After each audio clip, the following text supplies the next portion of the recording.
Hello, students. Welcome to part 2 of this chapter, Rise of Nationalism in Europe. Myself Akash and welcome to Rough Copy. तो चलो हम शुरू करते हैं ना, कोई बकवास किए हुए फर्दर। ठीक है, तो भाई अभी तक हमने पढ़ लिया था यहाँ पे। ठीक है, कि ये सब अपना हो गया था। हाँ, गेजेट मजीनी वगैरह सब पढ़ लिया था हमने। अब हम आगे बढ़ते हैं थोड़ा सा, है ना। तो यहाँ आ गए हम दूसरे वाले पार्ट पे। ठीक है, एज ऑफ रेवोल्यूशंस। ठीक है, बहुत सारे इंपॉर्टेंट क्वेश्चंस बनते हैं और बहुत ज़्यादा कंफ्यूजिंग भी, पता नहीं क्यों लगता है बच्चों को, है नहीं इतना। ठीक है, एक कोड देख लेना, व्हेन फ्रांस नहीं, एक तो एनसीईआरटी के कोड्स, भाई दाद देनी पड़ेगी एनसीईआरटी के कोड्स को। कुछ हो ना हो भाई, एनसीईआरटी के कोड्स जो है ना भाई, बहुत ही money can not buy all the things. क्या हार्ड ब्रेक, मतलब क्या हार्ड कोड्स होते हैं इसके। When France sneezes the rest of Europe catches cold, Metternich ने कहा था। ठीक है, एनसीईआरटी ने इसको वापस से जिंदा कर दिया इस कोड को। ठीक है, कंजर्वेटिव रेजिम्स ने क्या किया 1815 के बाद, तुमको पता है वो उन्होंने एक पॉलिसी अपनाई थी नियो कंजर्वेटिज्म की। ठीक है, न्यू कंजर्वेटिज्म की, बट कुत्ते की दुम टेढ़ी की टेढ़ी रहती है। तो उन्होंने क्या किया, वापस से वही अपनी पॉलिसीज अपना ली जो पुरानी वाली थी। ठीक है, अपने उन्होंने रूट्स नहीं छोड़े। ठीक है, यहाँ पर लिबरलिज्म नहीं है, लिबरलिज्म है। ठीक है, तो कंजर्वेटिव रेजिम्स ने ट्राई किया अपने पावर को कंसोलिडेट करने के लिए, वापस से कंसोलिडेशन का मतलब है वापस से एकजुट करने के लिए पावर्स को। लेकिन लिबरलिज्म जो था वो नेशनलिज्म के साथ जो कि कंबाइंड था, मैंने तुमको बताया था कैसे। ठीक है, पिछले पार्ट में वो रेवोल्यूशन के लिए प्रिपेयर था बहुत सारे इलाकों में यूरोप के। तो कभी ना कभी एक तरफ से कंजर्वेटिज्म थे। ठीक है, वो बोल रहे थे भाई निकलो एक बार, हम तुमको बताते हैं, इस बार रेवोल्यूशन करके दिखाओ। दूसरी तरफ थे तुम्हारे लिबरल्स, बोलते थे हम पहले भी करेंगे अभी भी करेंगे। ठीक है, अब दोनों भिड़े कब, जुलाई रेवोल्यूशन 1830 में। ठीक है, 1830 के जुलाई रेवोल्यूशन में दोनों भिड़ गए। ठीक है, ठीक है। तो बर्बन किंग जो थे फ्रांस में, जिनको बिठाया था 1815 में, याद करो लुइस 19 को 1815 में तो बिठाया था, सारी शर्तें मनवा के, है कि नहीं। याद करो याद करो, बिठाया था ना। तो उसको ओवरथ्रो कर दिया, हटा दिया। ठीक है, और इनका जो नेता था, इनका जो नेता था वो कौन था, लुइस फिलिप था। तो लुइस फिलिप ने इनको हटा दिया और ये खुद बन गया कॉन्स्टिट्यूशनल मोनार्क। कॉन्स्टिट्यूशनल मोनार्की क्या होती है, कॉन्स्टिट्यूशनल मोनार्की होती है कि भाई एक कॉन्स्टिट्यूशन रहेगा, एक संविधान रहेगा। ठीक है, कॉन्स्टिट्यूशन एक रहेगा और लेकिन एक मोनार्की भी रहेगी, एक मोनार्क यानी कि एक राजा भी रहेगा। लेकिन मोनार्की जो भी पावर्स हैं वो किससे बाउंडेड है, कॉन्स्टिट्यूशन से। ठीक है, वो कॉन्स्टिट्यूशन से घिरी हुई है पावर्स। ठीक है, तो कॉन्स्टिट्यूशन से बंधा हुआ है मोनार्क, यानी कि वो जो भी करेगा कॉन्स्टिट्यूशन के दायरे में रह के करेगा, उन रूल्स के दायरे में रह के करेगा। ठीक है, तो कॉन्स्टिट्यूशन मोनार्की सेटअप हो गई, उसका जो हेड था वो लुइस फिलिप भी बन गया। ठीक है, और फ्रांस में ये सब हो गया तुम्हारा। ठीक है, इसको प्यार से बोलते थे जुलाई रेवोल्यूशन 1830 में, एकदम से हुआ पेरिस में। ठीक है, एक और रेवोल्यूशन आ गया इससे ब्रसल्स में। अब इसके नॉर्थ में तो फ्रांस ये रहा भाई, ब्रसल्स यहाँ पर है तुम्हारा। ठीक है, यूनाइटेड किंगडम ऑफ नेदरलैंड बनाया था ना, याद करो, एक जेनोवा बनाया था साउथ में, नॉर्थ में यूनाइटेड किंगडम ऑफ नेदरलैंड बनाया था। तो यूनाइटेड किंगडम ऑफ नेदरलैंड में क्या था, ब्रसल्स और मतलब बेल्जियम और नेदरलैंड दोनों थे। तो ब्रसल्स में क्या क्या बोलते हैं, प्रोटेस्ट हुआ, और बेल्जियम जो है ना वो अलग हो गया उस टाइम पे, किससे, यूनाइटेड किंगडम ऑफ नेदरलैंड से।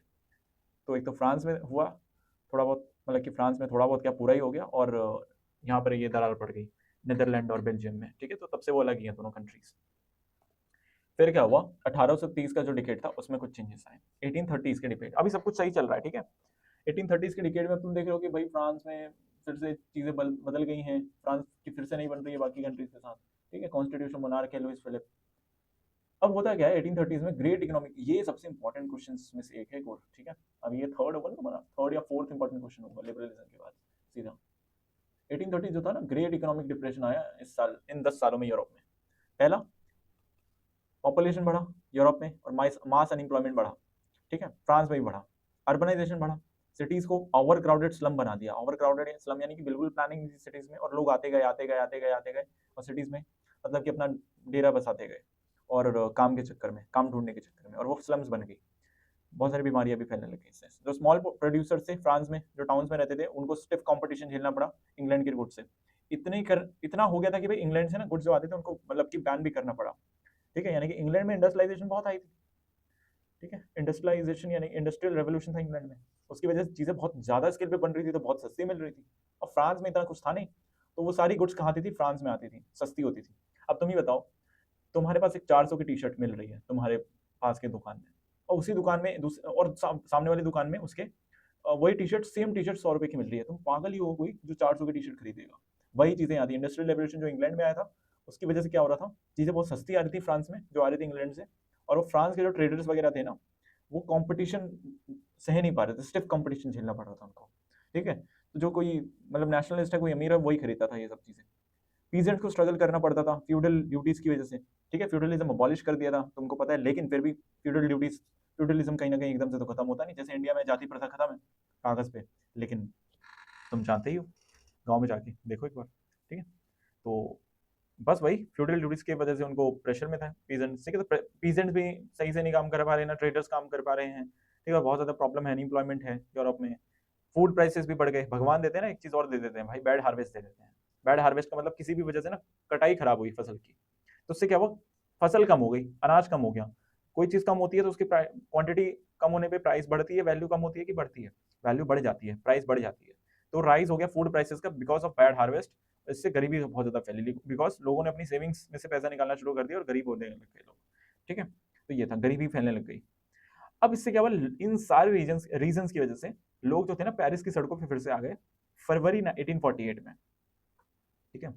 और लुइस फिलिप इस टाइम पे था, लुइस फिलिप को याद था कि लास्ट टाइम भाई बर्बन किंग को कैसे भगाया था हमने, तो लुइस फिलिप ने मौका देखते ही ना, 1848 में पॉपुलर रिवॉल्ट होता है, तो लुइस फिलिप ने मौका देखते ही ना कंट्री छोड़ दी, बोला कि भाई मेरे साथ वो नहीं होना, कॉलर मैं अपने कॉलर किसी को नहीं पकड़ने दूंगा, तो पहले ही भाग गया लुइस फिलिप। याद है ना लुइस फिलिप कौन है, कॉन्स्टिट्यूशनल मोनार्क, ये पहले ही भाग गया, ठीक है। और फिर नेशनल असेंबली बच गई, नेशनल असेंबली ने बोला कि भाई अब से कोई कॉन्स्टिट्यूशन मोनार्की वगैरह नहीं रहेगी, रिपब्लिक रहेगा, ठीक है, वो सारे डिसीजन लेगी, जैसे अभी नेपाल में हुआ, नेपाल में तो अलग ही चीजें हुई हैं, ठीक है। नेशनल असेंबली ने एक रिपब्लिक प्रोक्लेम किया कि भाई अब से रिपब्लिक है, कोई कॉन्स्टिट्यूशन मोनार्की नहीं है, बट एक रिपब्लिक है, यानी कि यहाँ पर लोग आएंगे अलग अलग फ्रांस के हिस्सों से बैठेंगे और सारे मिलकर डिसीजन लेंगे, ठीक है। और इन्होंने क्या किया, सफरेज दे दिया था, वोटिंग राइट्स दे दी सारे अडल्ट मेल्स को जो कि 21 के अबव थे, अब चाहे वो प्रॉपर्टीड वाले हों चाहे नॉन प्रॉपर्टीड वाले हों, सबको राइट्स दे दी। वेमेन को अभी भी नहीं मिला कुछ, याद रखना, राइट टू वर्क भी मिल गया इनको, ठीक है। इंडस्ट्रियलाइजेशन को प्रमोट किया, फ्यूडलिज्म को हटाया इन्होंने, क्योंकि फ्यूडलिज्म की वजह से याद है तुमको, लाइक इनको फार्मर्स को, पीजेंट्स को बहुत ज्यादा दिक्कतें हो रही थी, फ्यूडल ड्यूटीज देनी पड़ रही थी, इंडस्ट्रियलाइजेशन की वजह से ट्रेडर्स को बहुत दिक्कत हो रही थी, इंडस्ट्रियलाइजेशन नहीं था फ्रांस में, तो वो प्रमोट किया इन्होंने, ठीक है। तो पॉपुलर रिवॉल्ट के बाद फ्रांस एकदम से शांत हो गया, ऐसा समझ लो, क्लियर है। नाउ ये जो आग थी 1848 वाली, ये बहुत तेज थी आग, ठीक है, बहुत ज्यादा तेज थी, इवन कॉन्स्टिट्यूशन मोनार्क जो कि रेवोल्यूशनरीज ने बिठाया था उसको भी हटवा दिया इन्होंने। तो ये पहुंची फिर प्रशिया, जर्मनी में, ठीक है, और जर्मनी अपने उसमें था, मदमस्त था अपने उसमें अहंकार में, ठीक है। फ्रेंच पॉपुलर रिवॉल्ट जो हुआ अभी कुछ महीने पहले फरवरी में, तो ये मार्च में हुआ, ठीक है, मार्च अप्रैल में हुआ। तो इसमें हुआ क्या, फ्रैंकफर्ट एक सिटी है, ठीक है, वहां की सड़कों पे ना बहुत ही बड़ी संख्या में मिडिल क्लास पॉपुलेशन इकट्ठा हो गई, और उन्होंने वहीं पे खड़े खड़े मतलब कि सारे भीड़ में एक ऑल जर्मन नेशनल असेंबली बना ली, ठीक है। कितने लोगों को चुना, 831 लोगों को वहीं पर चुन लिया, अपने में ही चुन लिया, ठीक है। और वो कहाँ पर जाने लग गए, वो टुवर्ड्स एक सेंट पॉल का चर्च है, वहां जाने लग गए, वहां जाके क्या प्रार्थना करेंगे, नहीं भाई प्रार्थना करने नहीं जा रहे थे वो लोग जा रहे थे वहां पर पार्लियामेंट बनाने सेंट पॉल के चर्च में, क्योंकि इतनी बड़ी कोई असेंबली हॉल थी नहीं चर्च के अलावा, तो सेंट पॉल की चर्च की तरफ उन्होंने अपना मोर्चा संभाला, मतलब मार्च करने लग गए, अंदर घुसे, वहां पर पार्लियामेंट में बैठे, पार्लियामेंट के वहां पर बैठे, और फिर असेंबली चलाना शुरू किया, ठीक है। विमेन जो थी वो ऊपर की जो गैलरीज होती है ना, वहां पर ऑब्जर्वर के तौर पे खड़ी थी, बाकी लोग बैठे हुए थे, ठीक है। तो ये दर्शाता है कि भाई विमेन का भी कोई हक नहीं था, ठीक है, बस ऑब्जर्वर थी वो विजिटर्स की गैलरी में, उनकी वाइफ वगैरह थी, वो बैठी हुई थी। किंग ऑफ प्रशिया, प्रशिया का उस टाइम पे जो किंग था वो था फ्रेडरिक विलियम फोर, इसको न्योता भेजा भाई, न्योता क्या भेजा कि भाई तुम हमारे कॉन्स्टिट्यूशन मोनार्क बन जाओ, ठीक है, हम खुशी खुशी तुमको मान लेंगे। उसने बोला भाई हमको कुछ नहीं बनना, तुम निकलो यहाँ से पहले, उसने कहा हम तो नहीं निकलेंगे, तो बोला ठीक है देखते रहूंगा तमाशा, लेकिन मैं नहीं बनूंगा कॉन्स्टिट्यूशन मोनार्क बना, ठीक है, लुइस फिलिप समझा हुआ है क्या ठीक है। तो इसने ठुकरा दिया, he rejected the constitutional monarchy offered by the liberals, liberals ने बोला चलो ठीक है, बाद में तो कभी ना कभी मानेगा, तो हम बैठ के क्या करते हैं अपना कानून बनाते हैं, तो उन्होंने शुरू किया। कुछ देर बाद क्या किया लिबरल्स ने, लिबरल्स बैठे थे और पीजेंट्स भी बैठे थे, ठीक है, तो पीजेंट ज्यादा संख्या में थे, लिबरल्स कम संख्या में, लेकिन लिबरल ज्यादा पढ़े लिखे थे तो उनका पावर था, वहां पर बोला बाला था अंदर ही अंदर सेंट पॉल के चर्च में। लेकिन जब काम शुरू हुआ ना, मतलब लॉज वगैरह बनाने का, तो जो वर्कर्स की डिमांड थी, जो पीजेंट्स की डिमांड थी, उसको रिजेक्ट कर दिया एजुकेटेड मिडिल क्लास ने, जिससे क्या हुआ, वर्कर्स गुस्सा हो गए, नाराज हो गए पीजेंट्स और वर्कर्स, और वो बाहर निकल गए, ठीक है। कहाँ निकल गए, बाहर निकल गए, वो भाग गए, बोला कि तुम ही संभालो भाई, हम नहीं कुछ करने वाले, ठीक है, तुम ही संभालो, ठीक है।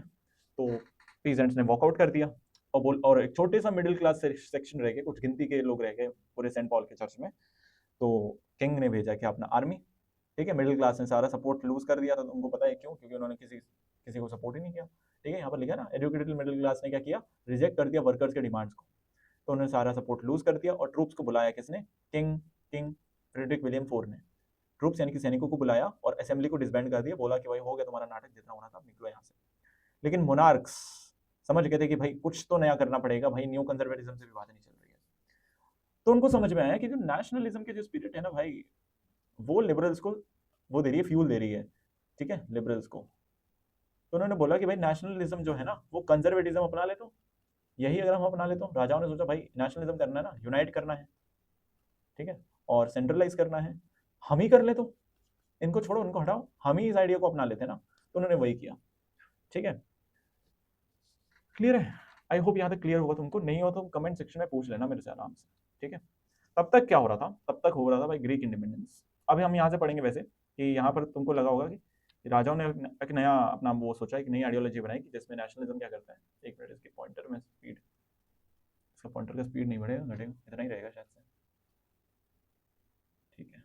तो उन्होंने सोचा कि भाई कुछ नया करना पड़ेगा, नेशनलिज्म को अपनाना पड़ेगा। तो उन्होंने नेशनलिज्म को अपनाया और यूनाइट करना शुरू किया, यूनिफॉर्म करना शुरू किया। तो तुम देखोगे मेकिंग ऑफ जर्मनी, रशिया ने कैसे जर्मनी को बनाया, ठीक है। मेकिंग ऑफ इटली, तुम देखोगे इटली को कैसे बनाया सार्डिनिया पिडमॉन्ट के किंगडम ने, छोटे से किंगडम ने, ठीक है। ब्रिटेन, ब्रिटेन भी यही कर रहा था, ठीक है। बहुत सारे किंगडम्स ये कर रहे थे। ऑलराइट, तो अब हम थोड़ा सा आगे बढ़ते हैं, ठीक है। अब हम बढ़ते हैं इस ओर, ठीक है। ग्रीक इंडिपेंडेंस थोड़ा सा पढ़ लेते हैं। ग्रीक इंडिपेंडेंस क्या था? देखो, ग्रीस जो था ना ओटोमन एम्पायर का पार्ट था, ठीक है। अभी मैं मैप पे दिखा दूंगा तुमको सब कुछ। तो ग्रीक था किसका पार्ट था? ओटोमन एम्पायर का पार्ट था, ठीक है। तो अपने स्क्रीन पे तुम लोग अपने स्क्रीन पे अपने मैप मैप देख पा रहे होगे एक, ठीक है। ये मैंने मैप लिया है ओल्ड मैप्स ऑनलाइन .org से, ठीक है। इस वेबसाइट को तुम एक्सप्लोर कर सकते हो, ठीक है। कोई स्पॉन्सरशिप नहीं है, बट हाँ मैप ले मैं यहाँ से मैप ले रहा हूँ, तो तुमको इसलिए बता रहा हूँ मैं यहाँ पे, ठीक है। अगर तुम यहाँ पर देखो तो तुमको दिख रहा होगा ओटोमन एम्पायर, ठीक है। अगर मैं इसका स्क्रीनशॉट ले लूँ, कंट्रोल शिफ्ट एस, ठीक है। तो मैंने स्क्रीनशॉट ले लिया एंड मैं इसको गुड नोट्स पे दिखाता हूँ तुमको, ठीक है। यस, तो अगर तुम देखोगे इस मैप में तो तुमको कुछ चीज़ें दिखेंगी। पहला क्या है कि भाई तुमको एक ओटोमन एम्पायर दिख रहा होगा यहाँ पे, ठीक है। और ये है तुम्हारा ग्रीस, ठीक है। 1810 का मैप है, इसको हटाओ। ये जो इलाका है ना, बस ये वाला इलाका जो सर्कल में आ रहा है, ये ग्रीस है, ठीक है। तो हुआ क्या, हुआ कुछ नहीं भाई, हुआ क्या कि हम्म ग्रीस जो पार्ट था किसका पार्ट था? ओटोमन एम्पायर का पार्ट था। ये जो ओटोमन एम्पायर तुमको दिख रहा है इतना बड़ा सा एम्पायर, इस्लामिक एम्पायर था, ये इसका पार्ट था। और भी तुम देखोगे इलाके कुछ हैं, वो भी इसके पार्ट में थे, ठीक है। सिंस द 15th सेंचुरी, यानी कि 15th सेंचुरी से ओटोमन एम्पायर का पार्ट था ये, ठीक है।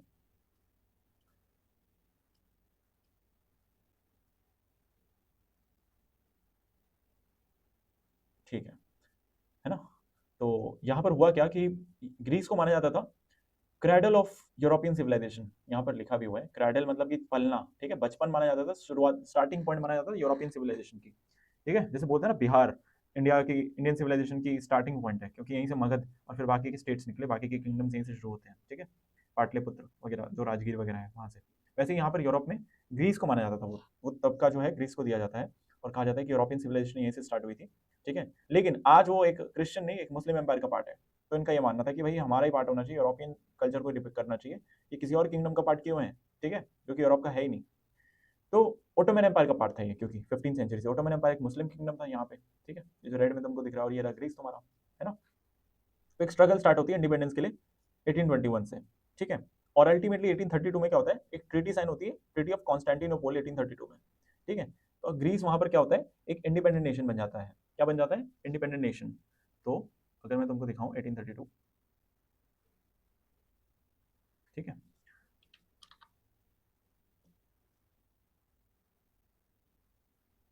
तो ये रहा तुम्हारा मैप।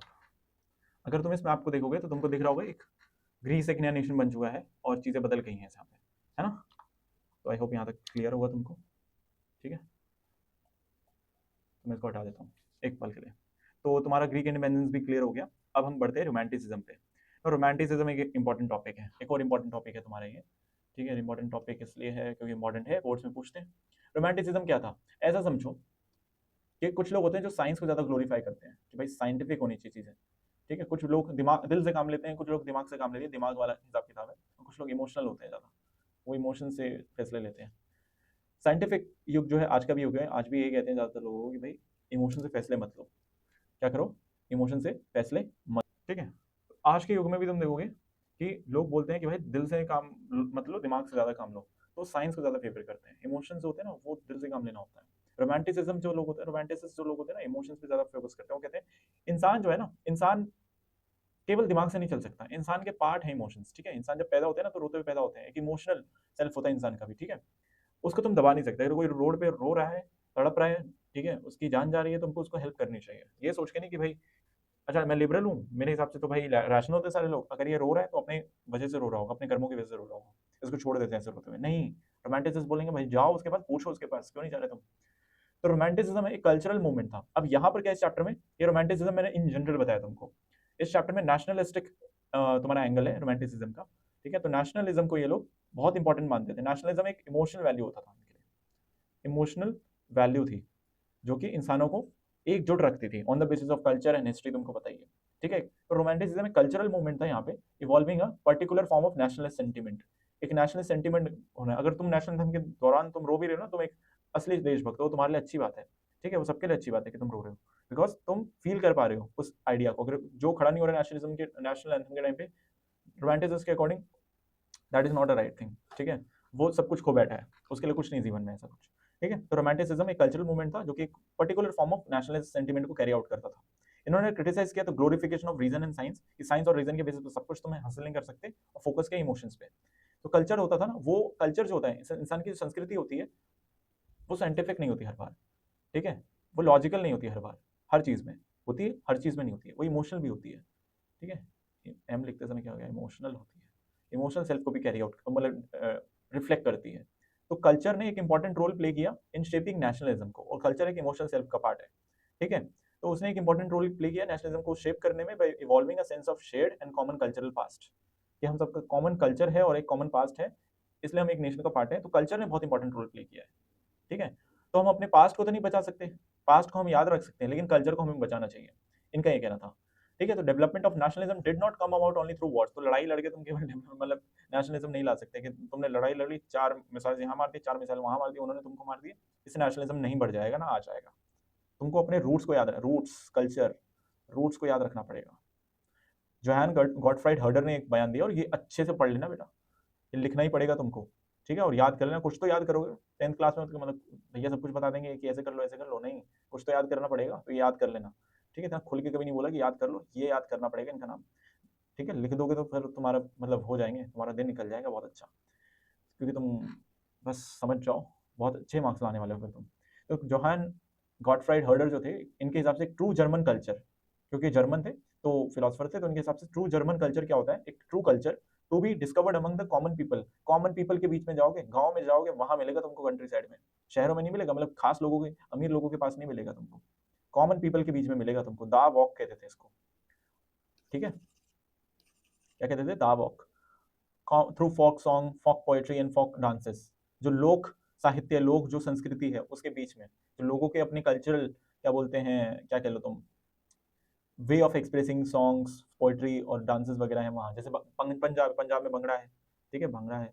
उसके अलावा वहाँ के फेस्टिवल्स है अपनी, वहाँ का अपना एक टोन है, एक बात करने का लहजा है, वो सब क्या वहाँ पंजाब के कल्चर का पार्ट है ना। बिहार में भी सेम है, महाराष्ट्र में भी सेम है। तो इनके कहने का मतलब है अपने कल्चर से जुड़े रहोगे तो नेशनलिज्म सर्वाइव करेगा, वरना वॉर लड़के नेशनलिज्म सर्वाइव नहीं करेगा, ठीक है। तो vernacular language, local languages, vernacular word याद नहीं हो रहा है भैया तो लोकल वर्ड याद कर लो भाई, इससे ज्यादा और क्या लोकल बताऊं। तो लोकल लैंग्वेजेस और अपने लोकल फॉकलोर को, मतलब कि कलेक्शन को बस पढ़ते रहो, अपने रूट्स को याद रखो, बस इनका ये कहना था, ठीक है। तो लैंग्वेज एक बहुत इंपॉर्टेंट रोल प्ले करता है नेशनल सेंटिमेंट्स को, लैंग्वेज एक पार्ट है कल्चर का, कल्चर का एक पार्ट है लैंग्वेज, ठीक है। मैंने ये बोला कि कल्चर है और उसका एक लैंग्वेज पार्ट है, तो बहुत इंपॉर्टेंट रोल प्ले करता है, जितना कल्चर उतना लैंग्वेज भी करता होगा। तो एग्जाम्पल है, जब रशिया ने ऑक्यूपाई कर लिया पॉलिश लैंग्वेजेस वाले इलाकों को, यानी कि पोलैंड को, तो जो पॉलिश लैंग्वेज बोलने वाले लोग थे उनको स्कूल से निकालने लगे लोग, और वहां पर पॉलिश जो लैंग्वेज बोलते थे लोग, उन्होंने और ज्यादा पॉलिश लैंग्वेज का यूज करना शुरू कर दिया। उन्होंने बोला कि भाई हम नहीं दबने वाले हैं, हम इसका यूज करते रहेंगे। एक नेशनल रेजिस्टेंस का टूल बन गया पॉलिश लैंग्वेज की, जो पॉलिश लैंग्वेज में बात करता था ना, वो समझ लो सच्चा देशभक्त था। और ये फिर रशिया को हार माननी पड़ी अल्टीमेटली जाके वहां पे, ठीक है। आई गेस तुम्हारे में नहीं है, आई गेस 11th 12th में कोई चैप्टर है इंग्लिश में जिसमें था द लास्ट लेसन। अपने बड़े भाई या बहन होंगे ना तुम्हारे, तो पूछना उनसे इंग्लिश में कि भाई द लास्ट लेसन करके कोई चैप्टर है तुम्हारे पास, तो उसमें भी हमको यही एग्जाम्पल मिलेगा कि एंग्लो फ्रेंच, एंग्लो नहीं, प्रशियन प्रशियन फ्रेंच वॉर था, ऐसा कुछ था। उस टाइम पे क्या हुआ था, तो फ्रांस के कुछ टेरिटरीज को ना प्रशियन ने कब्जा लिया था, तो वहां पर ना प्रशियन मतलब जर्मन बोलने के लोग वो बोल रहे थे कि जर्मनी बोलो, तो एक प्रोफेसर था उसका, उसने बोला कि आज हमारा लास्ट लेसन होगा बिकॉज अब सोल्जर्स आने आने ही वाले हैं। तो लास्ट में जाते जाते उसने लिख दिया था वाइव ला फ्रांस, यानी कि फ्रांस तुम्हारी जय हो, ऐसा कुछ लिख दिया था। तो बस ये है तुम्हारा, ठीक है। तो अब नेक्स्ट पार्ट करें कि भाई अगले पार्ट में यहीं से शुरू कर लेते हैं। तो नेक्स्ट पार्ट में हम पढ़ेंगे, थर्ड पार्ट में पढ़ेंगे हम, इसका लास्ट पार्ट होगा वो तुम्हारा, ठीक है। और वो रहेगा ये मेकिंग, इसमें बहुत इंपॉर्टेंट क्वेश्चन आने वाले, making of Germany, making of Italy और ये सब। चलो एक काम करते हैं, अभी इसी में पढ़ लेते हैं, ठीक है। या फिर चलो नेक्स्ट क्लास में पढ़ लेते हैं, नेक्स्ट पार्ट में बना लूंगा मैं, उसी में पढ़ेंगे हम इसको, ठीक है। तब तक के लिए खुदा हाफिज, गुड बाय, टेक केयर।